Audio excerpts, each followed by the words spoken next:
अभी हम कोलकाता के जोरासांको विधानसभा क्षेत्र में हैं और हमारे साथ मौजूद हैं बीजेपी से उम्मीदवार विजय ओझा जी। आगे बढ़ने से पहले मैं आपको जानकारी के लिए बता दूं कि आज 15 तारीख है और आज के दिन इस राज्य के नेता विपक्ष शुभेंदु अधिकारी और साथ ही उनके जो अलग अलग 4 विधानसभा क्षेत्र से जो बीजेपी के उम्मीदवार थे उनमें से विजय भी थे एक। सभी ने आज रोड शो किया और रोड शो के दौरान काफ़ी प्रेम देखने को मिला और काफ़ी भीड़ वहाँ पर देखने को मिली। कई सारे मैसेज शुभेंदु अधिकारी सहित तमाम नेताओं ने दिया है। आज हमने देखा कि झांकियाँ निकली थी और आप लोग थे, शुभेंदु जी थे, और क्या मैसेज देना चाह रहे थे? देखिए, आज बंगला नववर्ष है, पहला बैसाख, जिसको बंगला नववर्ष के नाम से जाना जाता है। और हम लोगों ने सबको आज के इस नववर्ष की, बंगला नववर्ष की शुभकामना दी।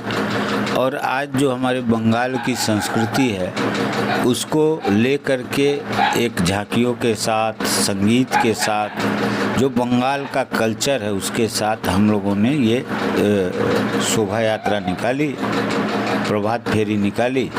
और इसके अंदर आपने देखा होगा कि बड़ा जन समर्थन इस शोभा यात्रा को, रैली को मिला। तो ये उसी प्रकार से है कि लोग अपने संस्कार और संस्कृति को नहीं छोड़ना चाहते हैं। और आज चूँकि हमारा बंगला नववर्ष है, इसकी शुभकामना देने के लिए भी आयोजन किया गया। विजय जी, चुनाव तो सिर पर है, चुनावी मोड में आप लोग आ चुके हैं। अब एक सवाल है वो ये कि बीजेपी का चुनावी मैनिफेस्टो जो भी है, क्या आपका चुनावी मैनिफेस्टो प्रत्येक घर तक पहुंच रहा है? क्या लगता है? जी, भारतीय जनता पार्टी ने पश्चिम बंगाल के लिए पहले एक चार्जशीट यहाँ पर दी, जो लोगों के घर तक हम पहुँचा रहे हैं कि पश्चिम बंगाल की स्थिति, दशा, दिशा क्या है। वह एक पत्रक के माध्यम से हम लोगों ने घर तक पहुँचाया।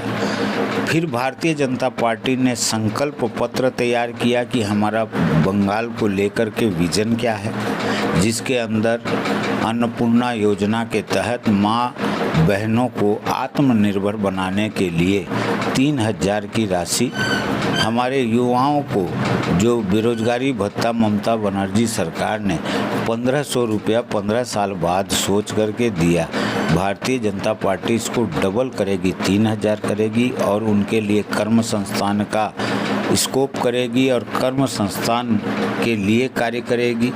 ऐसे ऐसे बिंदुओं पर, जैसे कि हमारे एलओपी से लेकर के हमारे प्रदेश अध्यक्ष तक ने और हमारे राष्ट्रीय नेताओं ने भी कहा कि भारतीय जनता पार्टी सरकार बनने के जो डीए का जो सुप्रीम कोर्ट से लेकर के सारे आदेशों को ममता बनर्जी की सरकार ने धता दिखा दिया।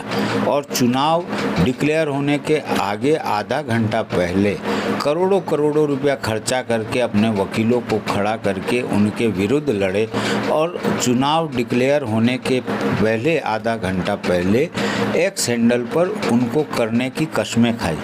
तो जनता इस प्रकार का सारा शासन देख रही है और जनता का जो जन समर्थन हमें दिखलाई दे रहा है, आशीर्वाद मिल रहा है, जिस मात्रा में, जिस माने अंतरात्मा से लोग ये सरकार को हटाना चाहते हैं और भारतीय जनता पार्टी की सरकार को लाना चाहते हैं। ममता बनर्जी का आरोप है कि बीजेपी के लिए चुनाव आयोग काम करता है और आपको जानकारी है कि कहीं न कहीं इसे लेकर के सुप्रीम कोर्ट तक पहुंच गई है, तो इसी लेकर के आपका क्या रुख रहेगा? सुप्रीम कोर्ट ने क्या कहा? सुप्रीम कोर्ट ने इलेक्शन कमीशन को जो बुला करके बात की और सुप्रीम कोर्ट ने आदेश दिया।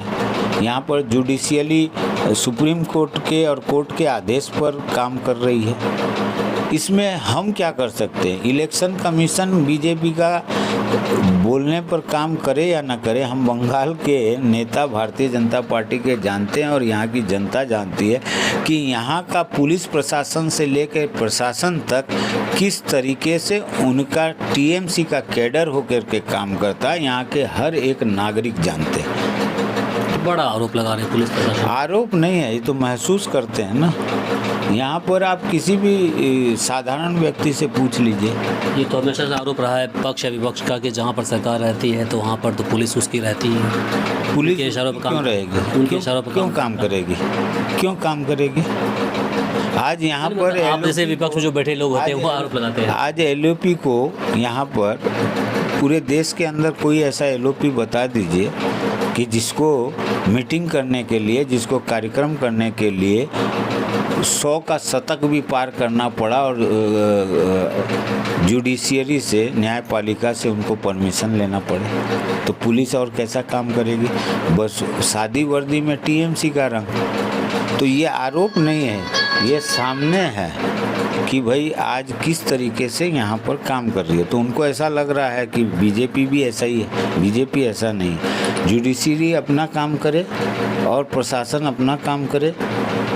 इस बार कुछ भी हो, हमारे प्रदेश अध्यक्ष ने कहा है कि भाई ईडी सीबीआई कुछ नहीं करेगा तो भी 4 तारीख को टीएमसी सरकार का विसर्जन निश्चित है और 4 तारीख को बीजेपी की डबल इंजन सरकार का आना निश्चित है। आपके लिए चुनौती क्या रहेगी? चूँकि जुरासाको विधानसभा क्षेत्र से टीएमसी की ओर से जो उम्मीदवार है विजय उपाध्याय, वो कहीं ना कहीं वो भी चुनौती आपके लिए खड़ा कर सकते हैं, चूँकि वरिष्ठ नेता उनमें माने जाते हैं। तो इसको लेकर क्या कहेंगे? कितना पकड़ है आपका और कितना आप उम्मीद करते हैं इस बार? भाई चुनाव है, हर चुनाव ही चुनौतीपूर्ण होता है। हम अपनी बात लेकर के जनता के बीच में जा रहे हैं, वो अपनी बात लेकर के जनता के बीच में जा रहे हैं।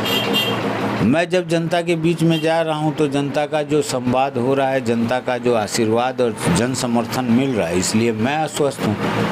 वो अपना लेकर के जा रहे हैं तो वो आश्वस्त है। लेकिन फैसला 4 तारीख को आएगा। जो मैं आपको बता दूं, जो कमल के फूल की माला 4 तारीख को डबल इंजन सरकार की बनेगी, उसमें सबसे पहला कमल का फूल जोरासाको से जाएगा। बस मेरा आपसे आखिरी सवाल रहेगा आज के रैली को लेकर के। आप शोभा यात्रा आपने नाम दिया उसको, शोभा यात्रा था भी, उससे शोभा यात्रा से आप लोगों को क्या मतलब वाइब मिला? आपको पॉजिटिव या नेगेटिव क्या वाइब मिला? देखिए, जो लोग थे जिन्होंने वहाँ पर देखा है, जन समर्थन देखा है, जो लोगों का आशीर्वाद देने का सामने देखा है, उनको इस चीज़ का पता चलेगा। और इतना बड़ा जन सैलाब और लोग घरों से नीचे उतर करके जिस तरीके से इस रैली का, इस शोभा यात्रा का हिस्सा बन रहे थे, अपने आप को इसके अंदर अटैच कर रहे थे, यही जन समर्थन दिखलाई देता और यही जन समर्थन बताता है कि भारतीय जनता पार्टी आ रही है। चलिए, बहुत शुक्रिया समय देने के लिए आपका। तो अभी आपने सुना, ये हमारे साथ विजय ओझा जी थे जिन्होंने अपनी बातें रखी है।